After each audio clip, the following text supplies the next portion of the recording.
US debt has just hit a historic high, $38 trillion. Curious how much that means per citizen?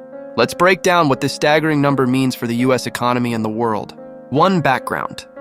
The United States, the world's largest economy, has reached a new peak in its national debt.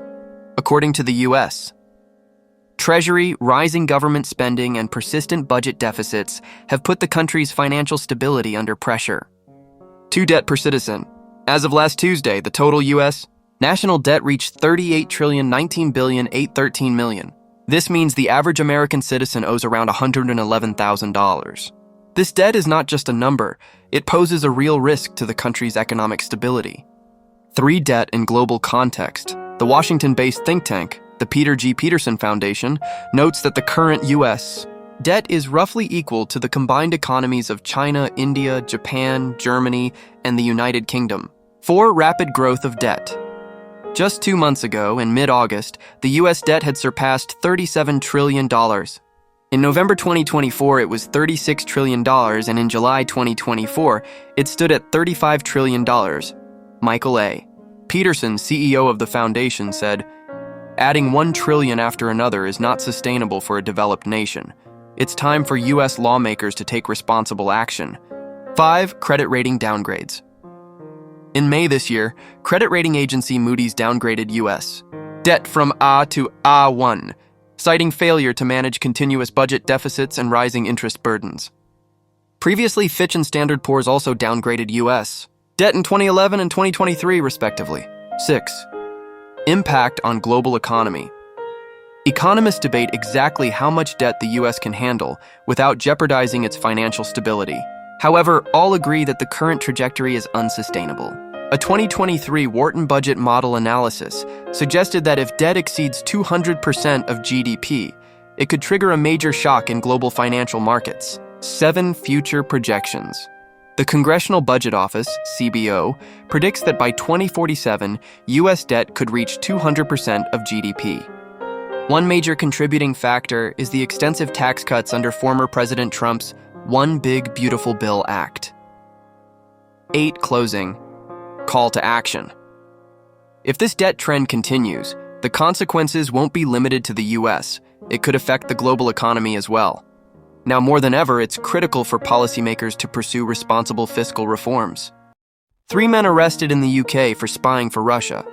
But what exactly were they planning, and how does this expose growing foreign espionage threats? The United Kingdom has arrested 3 men accused of spying for Russia under the 2023 National Security Act. Authorities say the suspects allegedly assisted a foreign intelligence service. The Metropolitan Police confirmed on Thursday that the men, aged 44, 45, and 48, were arrested in West and Central London. Searches are ongoing at their homes and several other addresses. The Counter-Terrorism Unit is leading the investigation. Commander Dominic Murphy, head of London's Counter-Terrorism Police, warned that foreign intelligence agencies are increasingly using proxies to carry out espionage. He said, "Russia has become increasingly aggressive against the UK, engaging in espionage, sabotage, and cyber operations. These arrests are part of our ongoing efforts to disrupt such activities. This incident follows other Russia-linked operations in London. Earlier, 6 people were sentenced for an arson attack on a Ukraine-related business, reportedly orchestrated by the Russian private military company Wagner Group. Last week, MI5 Chief Ken McCallum stated that Russia remains determined to create chaos and destruction. Over the past year, UK authorities have foiled multiple espionage and surveillance plots linked to Russian operatives. The arrests highlight a rising threat of foreign espionage in the UK, signaling the need for heightened vigilance and robust security measures. Iran's Supreme Leader Ayatollah Khamenei mocks Donald Trump over massive anti-Trump protests across the United States, saying, "If you're powerful, stop your own people first." Massive anti-Trump protests have erupted across the United States, with more than 7 million people reportedly marching on Saturday, October 18th. The demonstrations were aimed at Trump's immigration, education, and security policies, as well as what critics describe as his increasingly authoritarian leadership style. But what's making global headlines is not just the protests, it's the reaction from Iran's supreme leader, Ayatollah Ali Khamenei, who openly mocked President Trump on social media. In a post on X, formerly Twitter, Khamenei wrote that millions of Americans have taken to the streets chanting against Trump. He taunted, "If you're truly powerful, suppress the protests. Send the protesters home." He went on to ridicule Trump further, saying, "Instead of interfering in other nations' affairs, you should deal with your own domestic unrest." The comment quickly went viral as tensions between Washington and Tehran continue to rise. Meanwhile, U.S. officials have repeatedly tried to reopen talks with Iran to revive the nuclear deal, but Tehran insists it will never bow to American pressure. Iranian leaders say they'll only return to the negotiating table if Washington meets their strict conditions. So far, no breakthrough has been achieved, leaving the future of the nuclear accord uncertain. Earlier this year, during June's Iran-Israel conflict, U.S. forces launched airstrikes targeting Iranian nuclear sites. Trump claimed the strikes caused serious damage to Iran's nuclear infrastructure, though analysts say the extent of the damage remains unclear. Khamenei's latest jab reflects how domestic unrest in the U.S. is being used as a diplomatic weapon by its rivals, exposing the deep political divide and global tensions surrounding Trump's presidency. Former Russian President Medvedev says Donald Trump's recent actions are tantamount to declaring war on Russia. But what does this mean for global tensions and the Ukraine conflict? Script.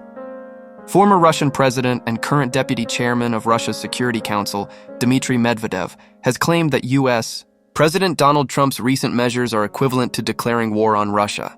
In a statement on Telegram, Medvedev said, "It is now clear that the United States is our adversary, and President Trump's recent decisions amount to a declaration of war against Russia." He added that Trump's actions represent a war agenda against Russia, and that Trump is now fully aligned with what Medvedev called Mad Europe. Among Trump's recent moves, he canceled a planned meeting with Russian President Vladimir Putin and imposed new sanctions on Russia's two largest oil companies, Rosneft and Lukoil, during his U.S. election campaign. Trump had promised to bring a swift end to the Ukraine war, which his administration described as a proxy conflict between Washington and Moscow. However, he has recently expressed anger toward Putin, calling Russia a paper tiger. In August, Trump claimed that in response to Medvedev's provocative statements about war risks, he ordered the deployment of 2 U.S. nuclear submarines near Russian waters. Medvedev warned that Trump's measures indicate that Russia might now use all types of weaponry against Ukraine without the need for unnecessary negotiations. Meanwhile, Russia's foreign ministry said that Russia's objectives in Ukraine remain unchanged. Russian Foreign Ministry spokesperson Maria Zakharova emphasized the need for a negotiated solution addressing the root causes of the conflict while ensuring Eurasian security and global peace. She described U.S. sanctions as extremely adverse and ineffective, cautioning that if the Trump administration follows the same path as previous U.S. administrations, it will only lead to failure. This recent escalation highlights rising tensions between the U.S. and Russia, signaling a potentially dangerous period for global security and placing the Ukraine conflict under renewed international scrutiny. Breaking news: tensions erupt in the Middle East as Israel moves one step closer to annexing the occupied West Bank, and President Donald Trump warns that Israel could lose all U.S. support if it goes ahead. Israel's parliament, the Knesset, has given preliminary approval to a highly controversial bill that would officially annex the occupied West Bank into Israel, a move that has sparked global condemnation. The bill passed narrowly, with 25 votes in favor and 24 against. Though it still requires several more rounds of voting before becoming law, Wednesday's approval marked a dramatic escalation in Israel's decades-long control over Palestinian land. Another bill, aimed at annexing the Ma'al Adumim settlement east of Jerusalem, also passed its first stage by a vote of 31-9. Both measures have been celebrated by far-right Israeli lawmakers, but denounced by most of the international community. Interestingly, the bill was not introduced by Prime Minister Benjamin Netanyahu's ruling Likud party, but by lawmakers outside his coalition. Even so, several hard-right ministers, including National Security Minister Itamar Ben-Gvir and Finance Minister Bezalel Smotrich, voted in favor. For years, members of Netanyahu's coalition have pushed to formally annex parts of the West Bank, claiming historical and biblical ties to the land.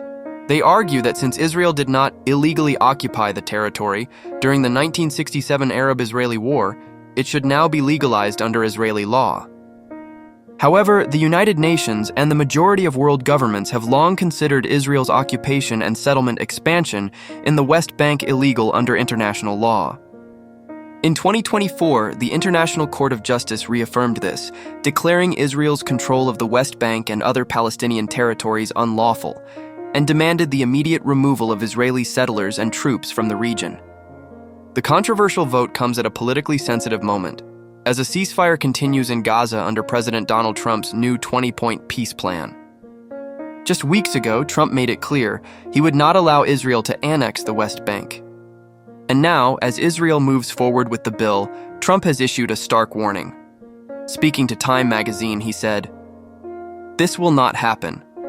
I promised Arab nations that it wouldn't. They've been strong supporters of us. If Israel annexes the West Bank, it will lose all U.S. support." At the same time, U.S. Vice President J.D. Vance was in Tel Aviv, working to extend the fragile Gaza ceasefire. When asked about the annexation bill, he repeated Trump's stance. Israel cannot annex the West Bank. That is not part of President Trump's policy, and it will not be part of America's policy either. The Likud party has reacted sharply, accusing political opponents of using the vote to undermine Netanyahu's government and damage his relationship with Trump. In a statement, the party said this was a calculated move to embarrass the prime minister and strain U.S.-Israel ties. Foreign Minister Gideon Saar also confirmed that the government did not want this vote to happen now, citing Trump's ongoing peace plan efforts. The international backlash was swift. The Palestinian Foreign Ministry condemned the bill in the strongest terms, calling it an extension of Israel's colonial occupation.